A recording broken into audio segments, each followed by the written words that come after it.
Hello, and welcome to another Fox vlog, a frustrated Fox vlog, because I have already recorded this, and the audio, for some reason, kept dropping in and out. So I would be talking away, and then all of a sudden I would appear to be talking, and you would not be able to hear me. Annoyed, I'm hoping that I have fixed it by toggling off some silly setting, and we can move on, and not have to do this a third time, because there won't be a third time. Secrets. The Kickstarter has progressed. The funds have paid out, which is awesome. That means full steam ahead. Not that we weren't already full steam ahead. Even more full steam ahead. That is as frightening as it sounds, but I am happy.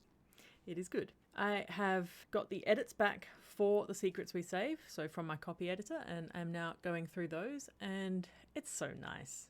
I love getting my edits back. Developmental edits I do really enjoy because the lovely person I work with on developmental edits has lots and lots of great insight, but there are also a lot of tricky problems and hard work to fix, and always there's some kind of compromise of like, I really want to do this, but this is maybe the better choice in this case, and you've got to make it all fit.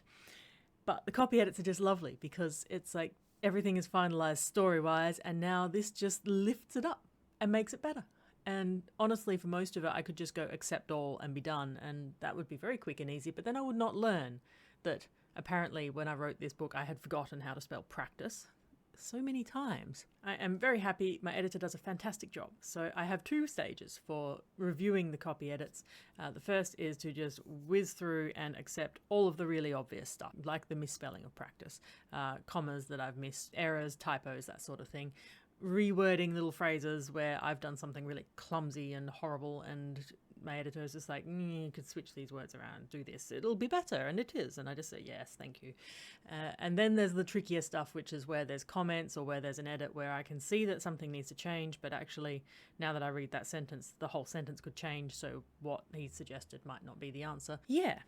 Things like I have come up with a title system and then I have changed my mind about the title system and now it's inconsistent, and you know, fiddly bits like that. But overall, I'm happy. That's going well. The bonus story is done. A surprising nobody. It came in 3 times longer than it was supposed to. I was expecting 2,000-ish words and it's come in over 6,000. That's fine. It's a lot of fun. It's got a lot in it. It's got a train steaming along a moonlit plain with parties happening in every car and pancakes for breakfast. Students being worried about missing a test. And then a possible explosion, which requires some very clever magic from our protagonists, in this case Ursa, the main character from The Secrets We Save, and her best friends Charon, who is one of the main characters from Memory Weave, and Seren, who has got his own novel that I have largely drafted, but that's not coming out for a bit. 3 important characters to the overall Tarnanverse, and they are on a train, which they shouldn't be on because they should be at a test for their studies, and shenanigans, time travel.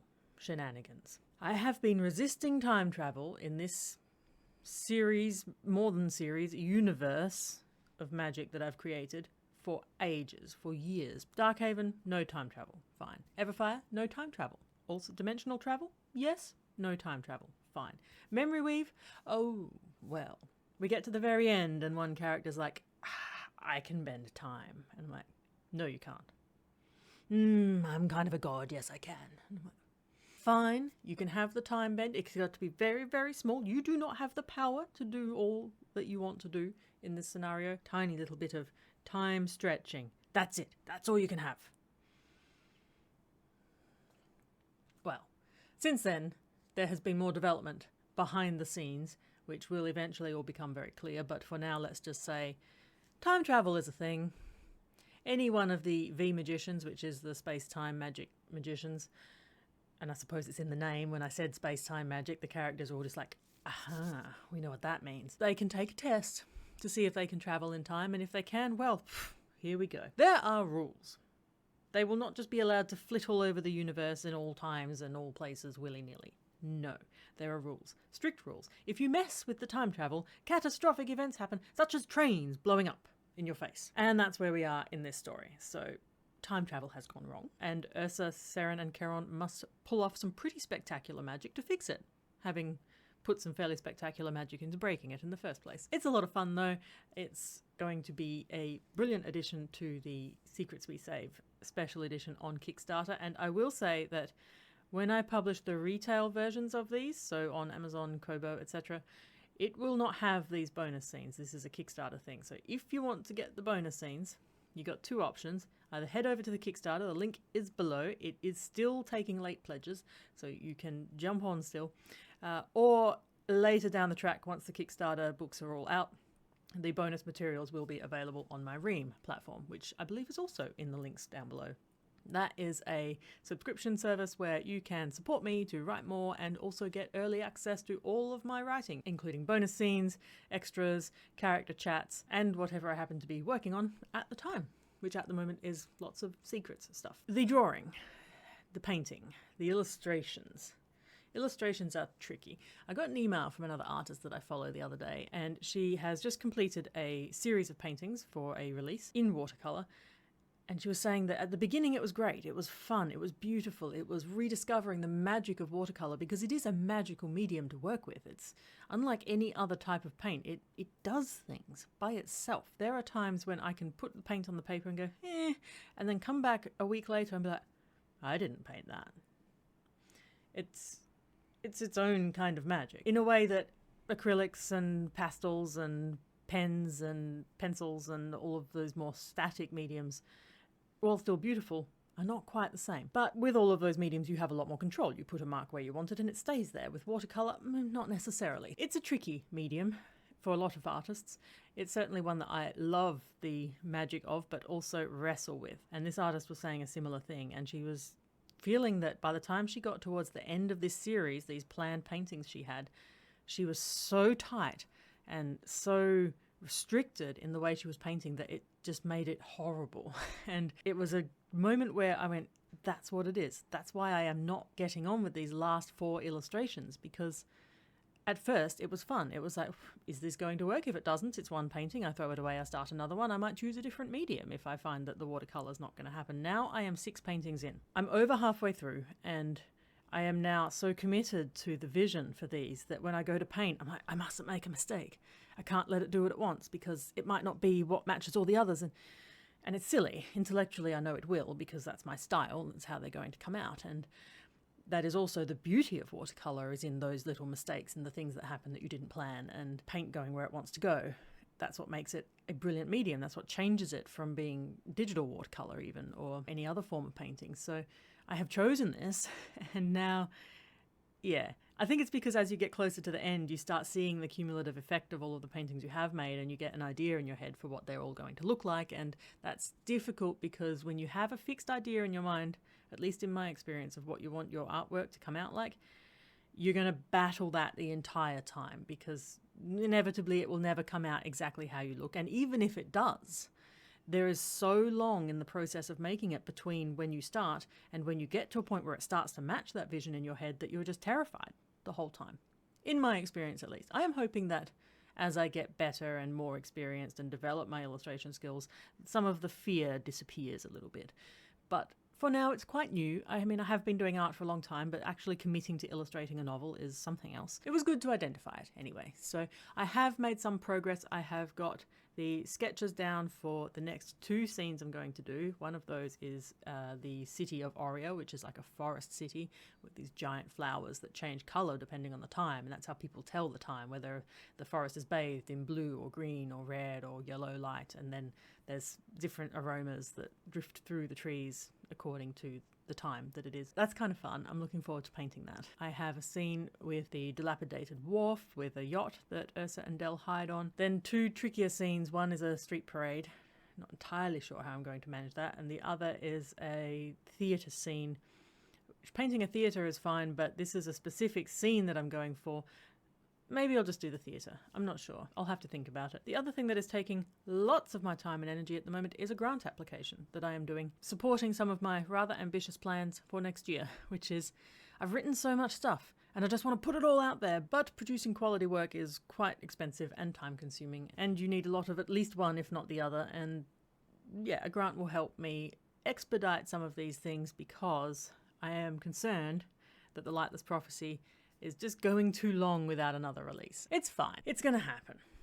It's going to happen. I'm not concerned that I won't finish the series, because I have already got it plotted out. It's mostly just a matter of, I need to sit down and write the 4th book and then have it edited and produced and published. That's a lot, especially when the first 3 books are not moving. They have got a base of dedicated readers and I love them. If you have read The Lightless Prophecy so far and you're hanging out for Soulshards, please do let me know, because the more of you there are, the more I know I can make this work. Unfortunately, at the moment, it's just those books are not paying their way, which is the big challenge. Like, an unfinished series is tough because lots of readers won't start an unfinished series. I understand that. And these books are made even more difficult to sell by the fact that they are cross-genre. They sit somewhere in between fantasy and science fiction.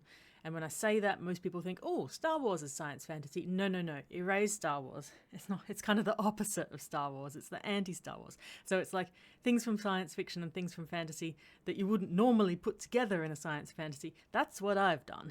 It's lots of actual magic, not science extrapolated to the point of magic. It's lots of other worlds and other planets, but there's no real focus on a lot of the travel in between.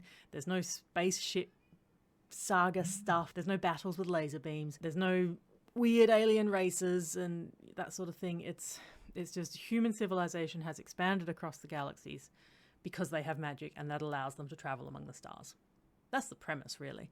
And for some reason, Earth does not have magic. What's the go with that? That's the premise of the Lightless Prophecy. I love it. I'm really passionate about it, but it's difficult because it doesn't squarely fit into either the fantasy or the science fiction category, and they are 2 distinct categories. You've kind of got to be in one or the other. So that makes it difficult to market it. And then add in the fact that it's got romance, but it's not romantic enough to be a romance as such, and it's got a lot of queer representation, but probably not so much that I can just firmly put it in the queer categories. It just crosses and blurs a lot of lines, which is difficult to market because you can't just write 3 words that sum up what it is and get that point across. It's weird. I love it. I love the story. I'm still very committed to finishing it. It will happen, but it either needs to pick up some more readers or I need to find another way to support it. That's what I'm doing. Grant applications are lots of work, but it's actually good because it's making me sit down and do some really serious planning for the next 12 months. What would I do in an ideal world if everything goes perfectly to plan?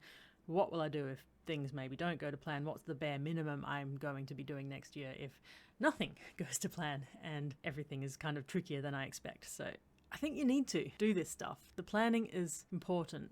If you are a creative or an entrepreneur or anything like that, if you want to achieve these things like big series, illustrated novels, projects that take a lot of time and effort and production and collaboration with other people like editors and designers, it takes a lot of planning. And something that I'm doing now that I didn't used to do is record the time it takes me to do things. For example, the bonus scene, I kind of went, yeah, I'll knock that out in a couple of days. No, that took like 2 weeks. Admittedly, that's because it was 3 times longer than I expected. Even so, it was longer than I would have expected. On the other hand, I put aside 2 weeks to go through the edits of The Secrets We Save, and yeah, it's going to be more like 3 days.